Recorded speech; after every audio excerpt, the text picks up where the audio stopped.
You burning the midnight oil to supersize and grow your business. Sharon Horne-Ellstrom here. It's a little camp stove from a set of Christmas lights that I love. I just stole one off because I'm like, okay, what can I do that doesn't include actual flames? Never a good idea for me.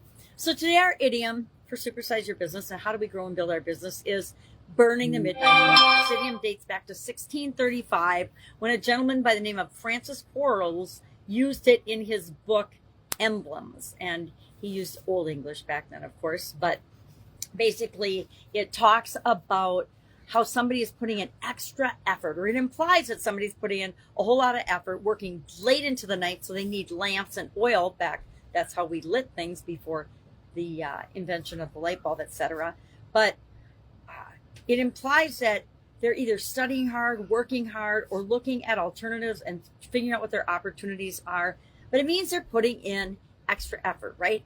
And I say continually to just about everybody who will listen to me, we get out of things what we put into them, right? What effort we put into something will determine what we get out of that thing. And maybe not that exact thing, but overall, throughout the course of our lifetime and growing our businesses, what we put into things is what we get out of them. If we put a little bit into something, we probably aren't going to expect much in return. If we put a lot into something, a lot of our energy, our time, our talent, our skills, our abilities, our efforts, our brain work, our mindset, we're going to get a lot back out of that. Put positive into the world, you get positive out. Guess what? If you put negative and crap and bad things into the world, you're going to get that out too. People don't, it's not a 1-for-1 return. It's usually a 1 to 10. So if you put good things out, you're going to get 10 times good things back. If you put bad things out, you're going to get 10-fold back what you put out into the world. Maybe not right away, but down the road for sure.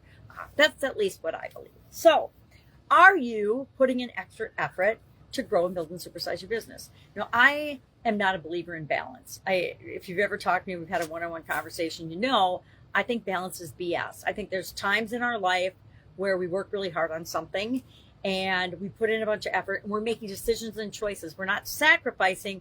We're making conscious decisions to do something to get a result that we want. And when we're doing that, we're not sacrificing. We're not giving up all of the options. You know, there's this whole opportunity cost thing that corporations and a lot of gurus and consultants like to use as a way of selling their products and services, right? Because, well, if you don't take this once in a lifetime opportunity, then you're never going to have it again. That's a lie, right? It's a marketing ploy and a lie that people tell. You have to sign up for this right now or in the next 5-day challenge, or you're going to never see this offer again. Only to see that they do the offer perpetually, and anybody, whenever you go to their website, will see the same 5-day challenge. You can take it anytime, or the same launch strategy, etc. So are we doing that? Yeah, I think there's times in our life when we have to put in a lot of effort to figure out the systems and the processes and the procedures and the people that we're going to serve, all of the nuances and details, and then we can automate those processes and grow and build and improve on what we've created.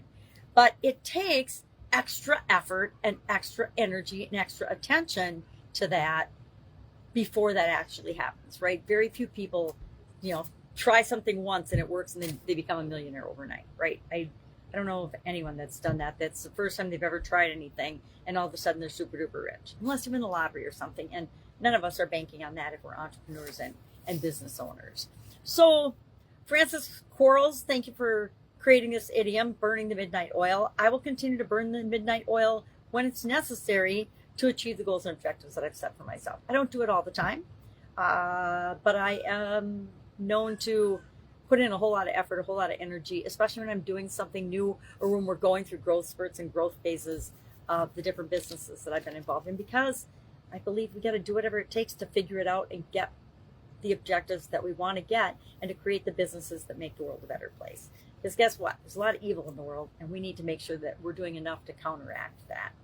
Love to know your take on this particular idiom, burning the midnight oil. Anybody who has ever pulled an all-nighter in college to prep for term papers or exams or final papers knows exactly what I'm talking about. All right. Have an awesome day, and I'll, of course, see you tomorrow with another interesting idiom. What does it mean? Where does it come from? And how might you use it to grow and build and supersize your business? Have an awesome day.